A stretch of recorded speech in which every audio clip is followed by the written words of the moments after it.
हरि ओम।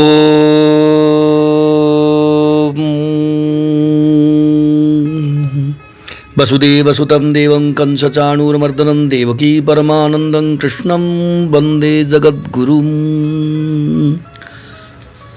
हमारे संपूर्ण क्रियाएं जड़ विभाग में ही होते हैं। चेतन विभाग में कभी किंचित मात्र भी कोई भी क्रिया नहीं होती।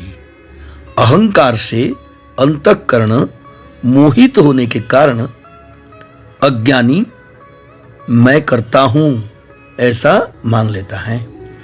अहंकार से अंतःकरण मोहित होने के कारण अपरा प्राकृतिक अंश अहम के साथ अपना संबंध मान लेता है और अहम को अपना स्वरूप मान लेने का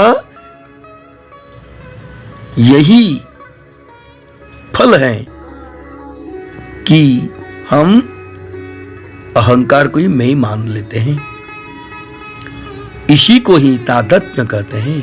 अपने को कर्ता मानने वाला तो चेतन है, पर वह जड़ अहम को अपना स्वरूप मान लेता है। तात्पर्य है कि अहम को अपना स्वरूप मानने वाला, अपने को एकदेशीय मानने वाला स्वयं परमात्मा का अंश है। उस स्वयं में कर्तापन संभव ही नहीं है। वास्तव में स्वयं अर्थात अपना स्वरूप शरीर से मिल सकती ही नहीं।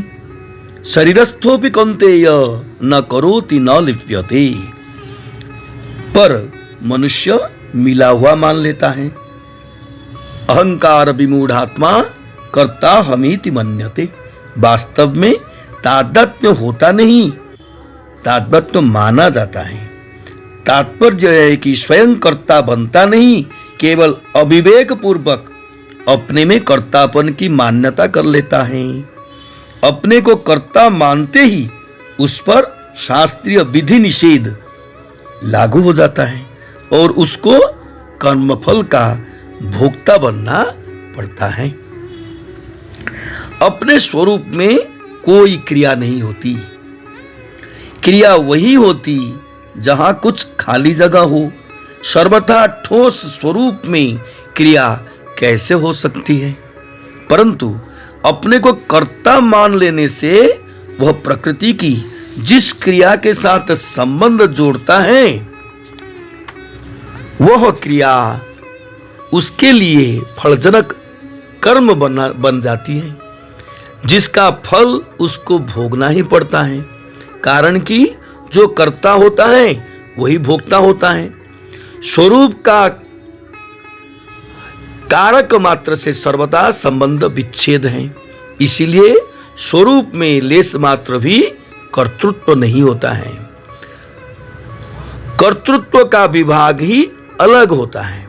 आज तक देवता, मनुष्य, पशु, पक्षी, यक्ष, राक्षस आदि अनेक शरीरों, अनेक योनियों में जो भी कर्म किए गए हैं, उनमें से कोई भी कर्म स्वरूप तक, अपना स्वरूप तक नहीं पहुंचा, तथा कोई भी शरीर स्वरूप तक नहीं पहुंचा। हम इतने सारे जन्मों में अनेक शरीर लिए हैं, लेकिन अपने स्वरूप तक ये शरीर नहीं पहुंच पाया है, क्योंकि कर्म और शरीर का विभाग अलग अलग है और स्वरूप का विभाग तो सर्वदा स्वतंत्र है। परंतु इस विवेक को महत्व न देने के कारण मनुष्य कर्म और कर्मफल में बंध जाता है। जब तक करना है तब तक अहंकार के साथ संबंध है, क्योंकि कर्तापन या अहंकार के बिना करना सिद्ध नहीं होता। करने का भाव होने पर कर्तृत्व अभिमान ही हो जाता है। कर्तृत्व अभिमान होने से करना होता है और करने से कर्तृत्व अभिमान पुष्ट होता है।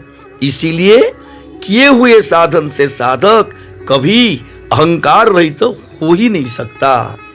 अहंकार पूर्वक किया गया कर्म कभी कल्याण नहीं कर सकता, क्योंकि सब अनर्थों का जन्म मरण का मूल अहंकार ही है।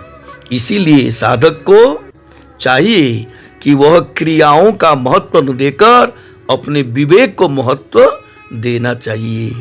विवेक को महत्व देने से विवेक स्वतः स्वस्थ होता रहता है और साधक का मार्गदर्शन करता रहता है। आगे चलकर यह विवेक ही तत्वज्ञान में परिणत हो जाता है। जय श्री कृष्ण। हरि शरणम। श्री कृष्ण गोविंद हरे मुरारे, हे नाथ नारायण वासुदेव।